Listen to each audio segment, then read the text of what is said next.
I'm Tanner McDonald. And I'm Adam Kottke, and we are the Seward Speed Shop. We're also the winners of the 2024 EMPI Engine Battle. We've got another project coming up. This project is called Project 2024. Nope, Project 2074. Yep. All right, so we are getting cases prepped for our Cerakote heat dissipating coating. Got to mask up everywhere we don't want it, which is inside the engine. And hopefully we have this and the 3.5 quart sump coated today. That way we can start get going on the short block tomorrow. But as this stuff's going, we'll probably start getting the crank squared away, get rods on the crank, do our bearing checks and all that stuff. Because once we coat this, it's gonna have to go sit in the kiln for, is it 30 minutes or an hour? 1 full hour. I think it's a full hour. It just has to bake at, I thought it was 400. 400? I thought, yeah, we had to turn it up to 400. Yeah, it's gonna bake at 400 for an hour. So we've got plenty of time to get other stuff done. This is an Autolinea aluminum case, bubble top. These things are pretty strong. Watch how you set up your deck height. They do move more than the magnesium cases, so don't be playing none of them 40 thou games. You're gonna get yourself in trouble. But other than that, great unit.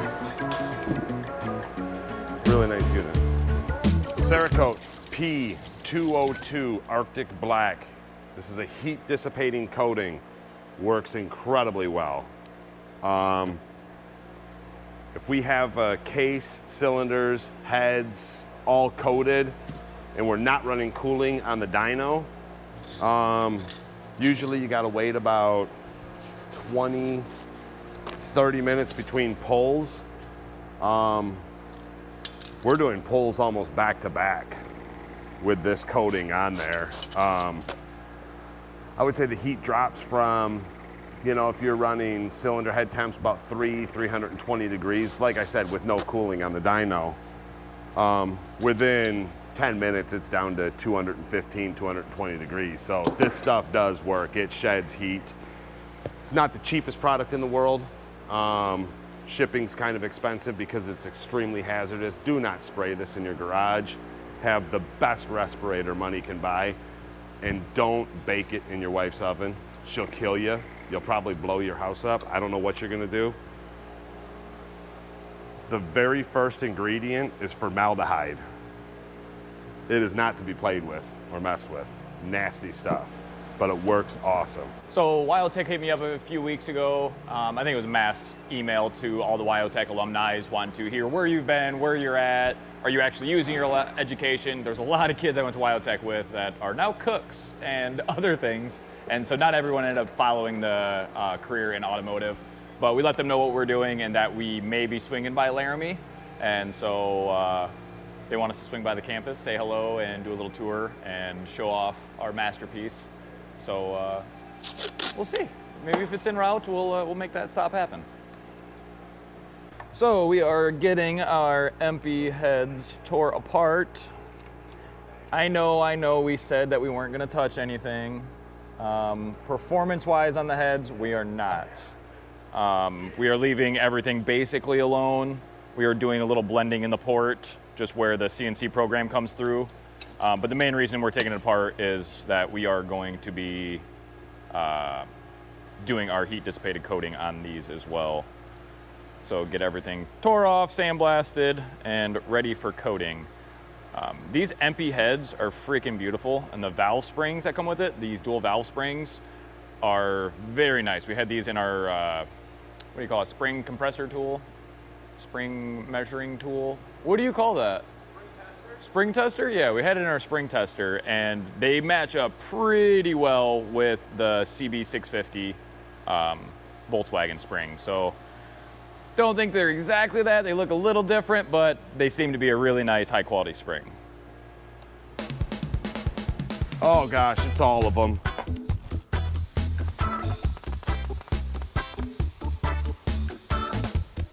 Wow.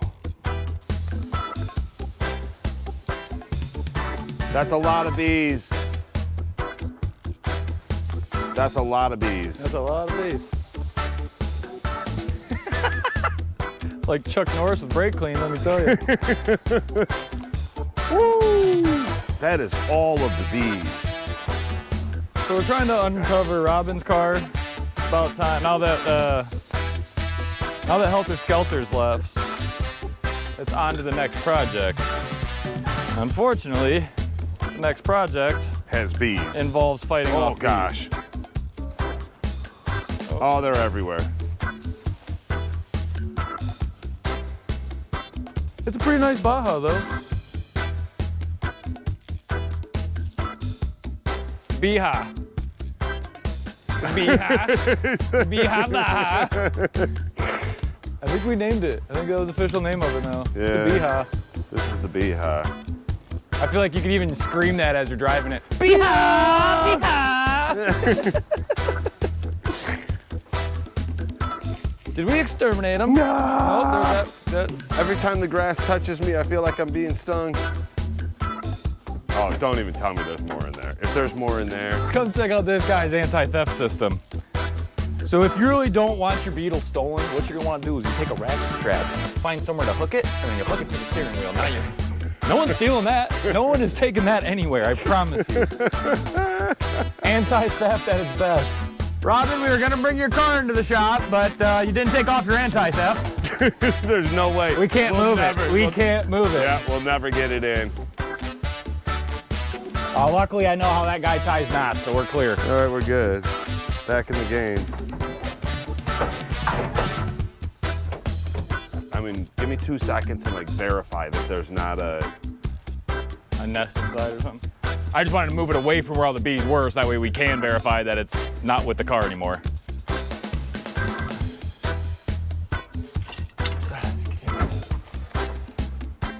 Oh, sorry. Oh, okay. That works. It's all good, dog. Nose in, Adam. What's up, dog? You look cute in that Jeep. yeah, nose in for sure. All right. Come and help us put a hip into it.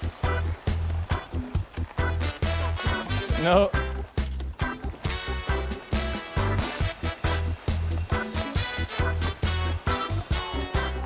Yeah. Holding you to it. Holding you to it. I should probably move that cart. Yeah, that's staying up now. Kind of. Yeah, it's staying up. All right, give me one sec, guys.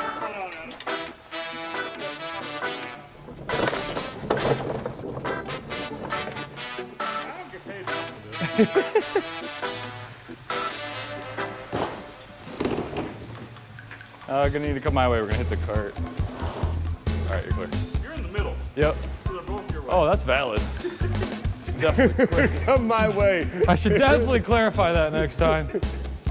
The Beehive is in the house. Nate's going in for surgery tomorrow. They're cutting his leg off finally.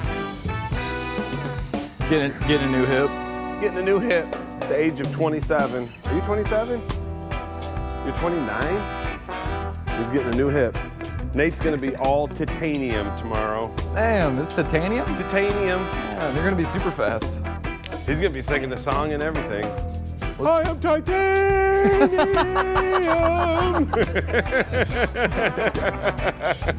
I lost my whole rear valence one time.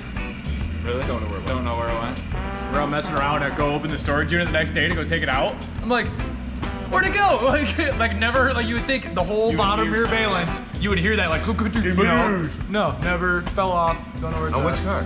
My GTO. GTO, that's right. Yeah. Went to his He house to posted go. up on Facebook, Yeah. hey, if anybody finds a complete exhaust system for a Grand Prix on Perryville, Let me hit me know. up. And dude's like, yeah, I got it, man. And he's like, cool, I'll come by and grab it in like next day or two. Hits him up 2 or 3 days later, he's like, hey, I'm rolling over to grab that exhaust. He's like, sorry, dude, I scrapped it. Yeah. Like, oh, cool. Thanks. Oh, thanks, buddy. Appreciate that. I rolled that Grand Prix around for another year. Don't need it. Don't need it. All I enjoy that $12 because there wasn't even a catalytic on it. I know. Nope. I think that got turned into a Rockford Speedway car. Yeah? Yeah, I think it went to the Rockford Speedway. I swear it should, man. Yeah. Yeah. It was solid though. All right, we are working on the engine for Project 2074. We got it all Cerakoted with the heat dissipating coating. Now we're using king bearings in this application, so we're not using dowel bearings like what's normally in these. So we actually have to go through and cut the tangs in the case. And so simple enough, lay it out with a pick, with the bearing in there, and then just take a file and file out your notch.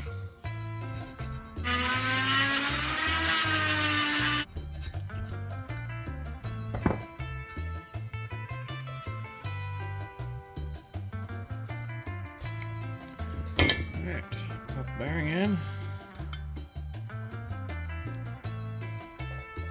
Bottom, boom.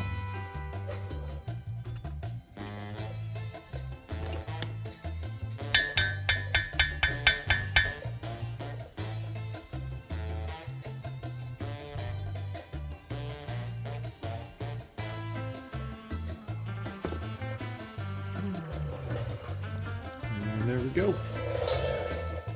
I'm gonna put these two halves together and do our bearing check and see where oil clearance is landing.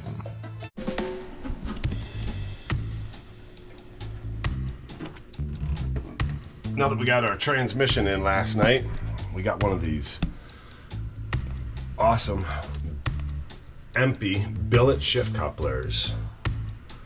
First time installing one of these. Let's check them out and see how they work. It's a pretty cool setup.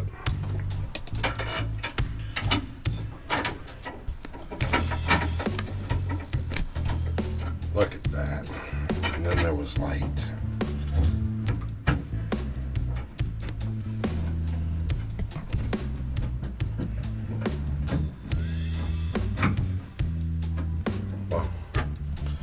And that's pretty much all there is to that. That's pretty nice. Put our grub screw in.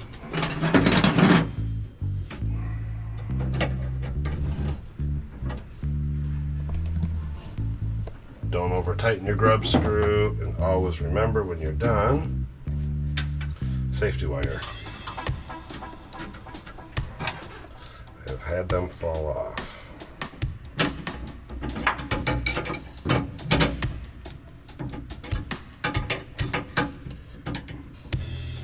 And that was about the easiest thing we installed all day. Beautiful.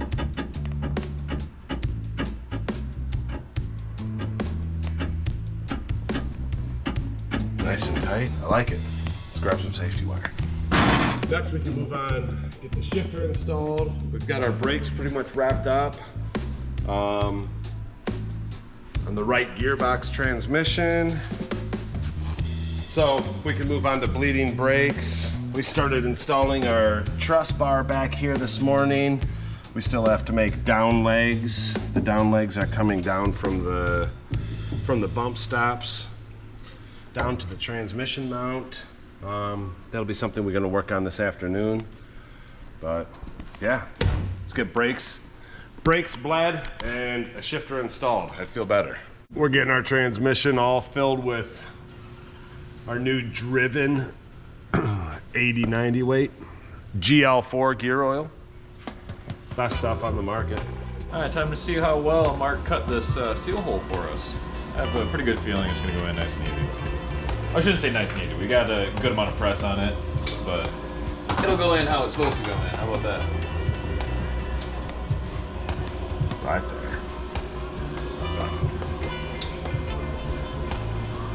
All right, we don't have a driver for these because we don't do a ton of flange cranks, so I'm just gonna be really careful and try to tap on that. Go in dry.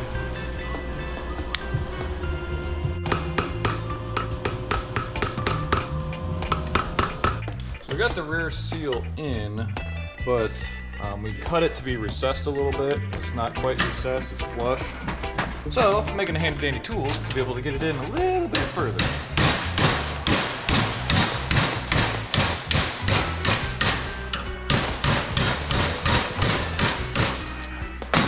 It's just not taking enough off without actually putting the cutter in it. What are you using? I was using files and sandpaper, just trying to get a little bit out of it. I believe it's going to require an actual Cut job? and I don't want to do the Right, yeah, no kidding.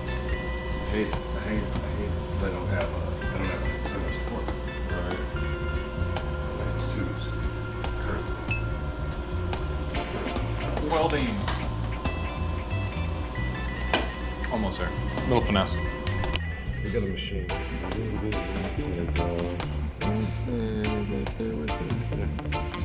We're gonna see if we can set it up in the Bridgeport or hand do it. So we ran into an issue trying to get our rocker geometry set up properly. The bottom of the rockers is actually hitting the side of the boss, so we can't get the rocker to sit down where we need it to, so it's swiping on the center of the valve, and so it's really trying to push towards the outside. With that, we will have wore out guides by the time we get to Oregon, so we cannot have that. So, more machining we do.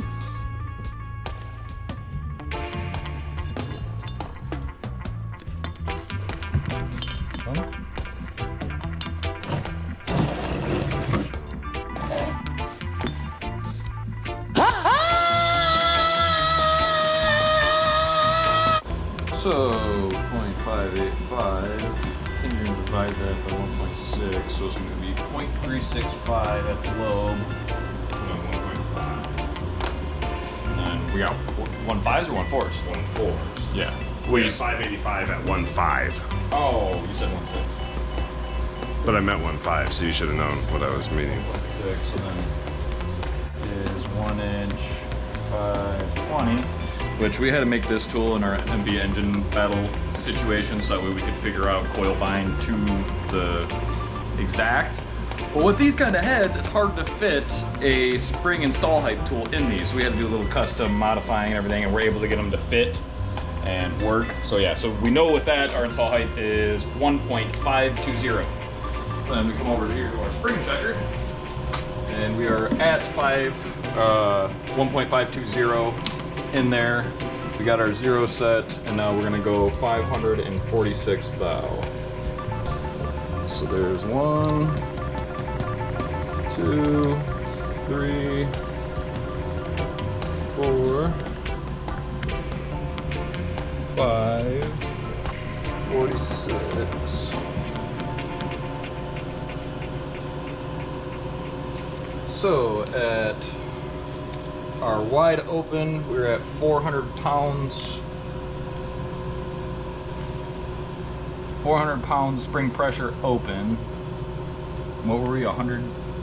Was it 100 or 150? I'll go back and do that. I want to say it was 150 at the seat.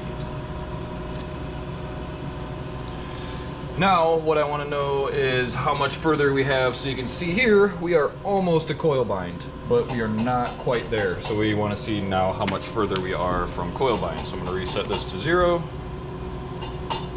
You sure these springs are going to be strong enough? I think they should be all right. Alright. Floating valves makes power, right? I can promise you the cam's not going flat on this one. Right there. So we're 80. I'm okay with that. So we're 80 thou away from coil bind. I'd like to see. Well, that's with no 1.4s. Yeah, we're 80 at 1.4s, and that's with no shims underneath the springs. That's because I got the install height tool in there with no shim underneath. And so with no shim, we're at 70 to coil bind. Which, like I said, I'd like to see 50. So what are those shims? Is it a 30 shim? Those are 60 shims. Ooh. Yeah. That's a little close for my comfort. That'll give us 20 thou to coil bind. That's a little tight. That's tight like the race motor stuff, you know? Okay. So 30 thou shim it is, and I think these nice BW 650 springs are gonna work perfect for us. I'm just gonna keep throwing shims. I was not expecting the springs to be that close, and we're also not expecting the valves to be that close to the pistons, but no stone goes unturned over here, so we're going to Gonna get everything on with a mock-up with our little test springs on there, and make sure that we are gonna be a-okay. So we just put a little light spring on there. That way we know where we're at and we can see exactly how much room we got. Hopefully we don't got to go to Prescott's and not to Pistons. We've got our test springs in, and we are setting push rod length, checking for push rod length, and setting valve train geometry. At the same time, we're checking our piston to valve clearance. Make sure we don't have anything touching. We're good. We're good. We're a little close on the intake, but we're not going to worry about it. We're going to send it exactly how it is. We've got a lot of spring pressure, so we're not going to have a problem with it. Nothing to worry about. So now tear it all back apart, make some push rods, get the heads lapped in, throw our real springs on, and put the top end together. Away we go. Away it goes. I think I still remember how. I might have to call you. What are we torquing these at? Michael Jordan 23. Jesse said 30. Special low light compression? Yeah, with all that 10-to-1, I think so. I told him, I said the competition engine was 23. He's like, what? Yeah. Don't get carried away. Ain't no need to get carried away.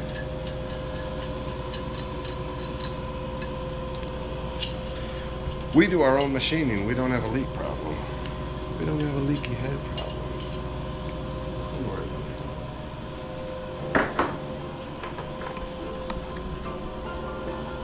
it. Lace them. How come do you need the Nope. Do you need Nope. the spring tool? No. I am a-okay. So with installing rings, we've already gapped them. On this build, we gapped them at a bore times 5, I think we did. Yeah. They are 18 top, 21 second, and our oil rings have at least 15 thou clearance. And so now we are just going to rope these on our pistons. With this pack, this is a 1-1-2, so 1 mil, 1 mil, 2 mil. And with that, absolute crazy amount of friction is lost, which is good. What we want. Adam's a little nervous about it. We've never ran an oil ring this thin, but it's very common in the domestic world.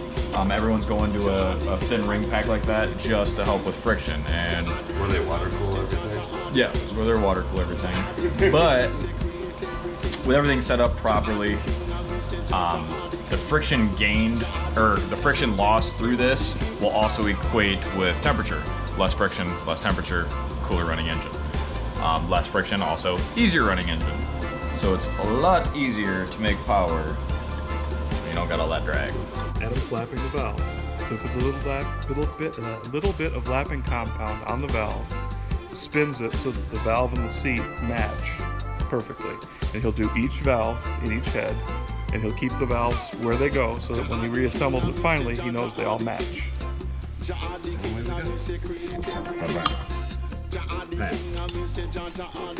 And then we look. You can see light as soon as you crack it. You can see light. So if it's a little off, you'll see light through. And there's absolutely no light whatsoever. Because these heads were professionally built and machined by Anthony Chica, and we had no concerns about them seating because we know this is going to. Thanks, Anthony. So is it the angle that's hurting it? Well, this thing has been through about 400 sets of heads. Actually, about 4,000 sets of heads. And it's definitely seen better days. It's definitely seen better days.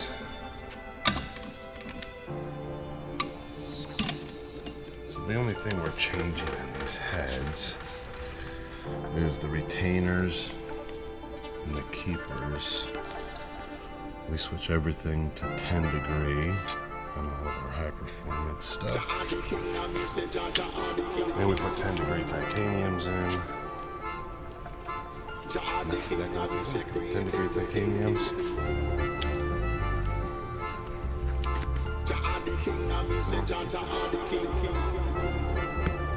All stuff from Manly.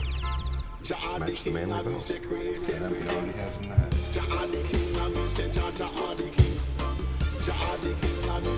No, we just so, where we go? How? Numero 4. Tanner, yeah, he's got a little settled.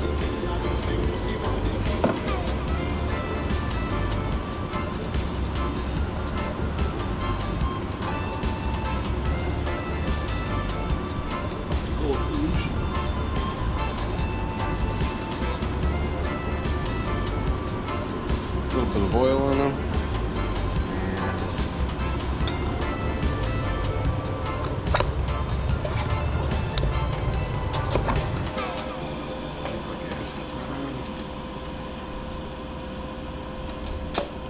Pow. Good to go. Dead easy. All right, that is a wrap for week number 4. We are rocking and rolling. We've got the BHA ready to get work done when we get back from Medford. Things are rolling good for Project 2074 and cannot wait to see what happens this week. Thanks for tuning in. Yeah.